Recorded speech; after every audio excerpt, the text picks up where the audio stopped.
fazer então uma prece? Bondoso Deus e Pai, obrigado pela oportunidade de estarmos juntos. Obrigado, Deus, pela Bíblia Sagrada. Dá-nos sabedoria para entendê-la, pois oramos em Teu precioso nome. Amém. Vamos juntos, então, lendo a palavra de Deus, hoje, Isaías 46. Eu destaquei aqui 5 itens que eu gostaria de mencionar para você. Primeiro é o início, verso 1 e verso 2, que fala de deuses inúteis. O verso 1 e 2 diz assim: Bel se encurva, Nebo se abaixa. Os ídolos são postos sobre animais, sobre as bestas. As cargas que costumáveis levar são canseira para as bestas já cansadas. Esses deuses juntamente se abaixam e se encurvam. Não podem levar a carga, eles mesmos estão em cativeiro. Eu tenho aqui um comentário sobre estes 2 versículos do comentário bíblico adventista que fala o seguinte: Bel significa Senhor. Era o título empregado para Marduk, o deus babilônico. E aí cita 2 versos bíblicos, Jeremias 50, verso 2, Jeremias 51, versículo 44. E Nebo, ou Nabu, que é uma variação da palavra Nebo, era um deus babilônico, interessante, do conhecimento, deus do conhecimento e deus da literatura. O centro de adoração de Nebo era Borsippa, e esse lugar ficava próximo à Babilônia. Então, depois de Marduk, este era o mais importante dos deuses e era considerado seu filho. O nome de Nebo faz parte dos nomes, por exemplo, Nabucodonosor e Nabopolassar, reis de Babilônia, enquanto Bel e Nebo precisavam de ajuda, aí vem o texto, né? Precisavam de ajuda dos seus devotos, ou seja, eles mesmos estavam em cativeiro, como diz o versículo 2, aqui há um contraste, uma comparação com o verdadeiro Deus. Os deuses babilônicos, os ídolos, precisavam de ajuda para serem carregados. Mas o Deus verdadeiro ajuda, ampara, fortalece os seus fiéis seguidores. Então, logo no início, o verso 1 e o verso 2 apresenta aqui um contraste entre os ídolos e o Deus verdadeiro. Entre as obras de nossas mãos, que muitas vezes nós adoramos, e o Deus Criador dos céus e da terra que nos criou.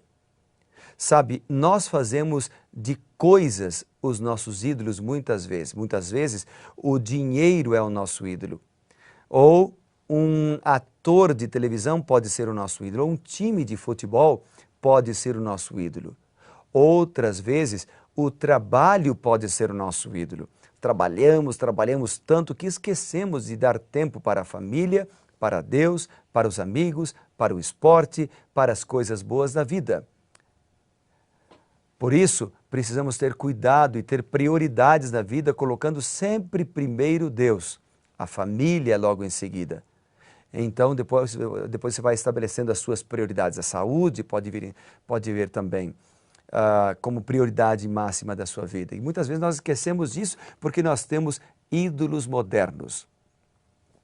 Eu destaquei aqui também em Isaías 46, por exemplo, o verso 3 e o verso 4, que dizem: Ouvi-me, ó casa de Jacó e todo o restante da casa de Israel.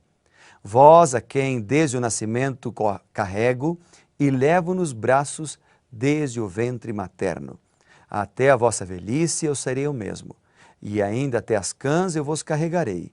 Já o tenho feito, levar-vos-ei, pois carregar-vos-ei e vos salvarei.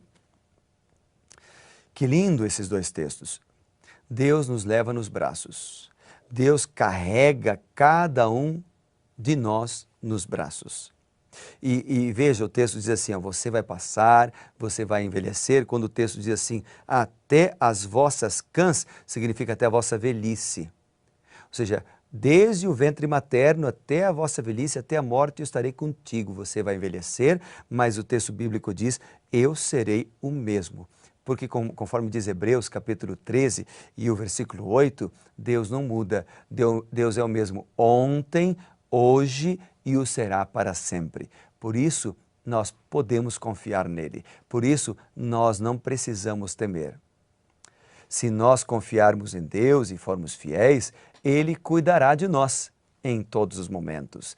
Ele guiará os nossos passos em todos os momentos.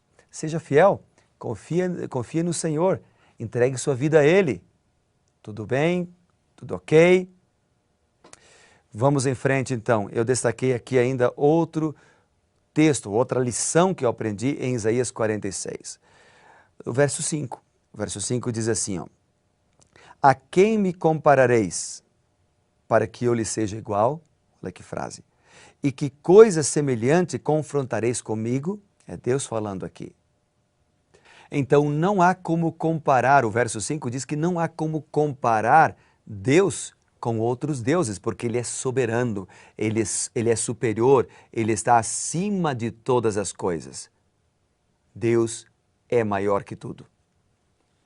Eu destaquei também ao ler Isaías 46, o verso 9, que diz assim, lembrai-vos das coisas passadas da antiguidade, que eu sou Deus e não há outro. Repete o conceito do versículo 5.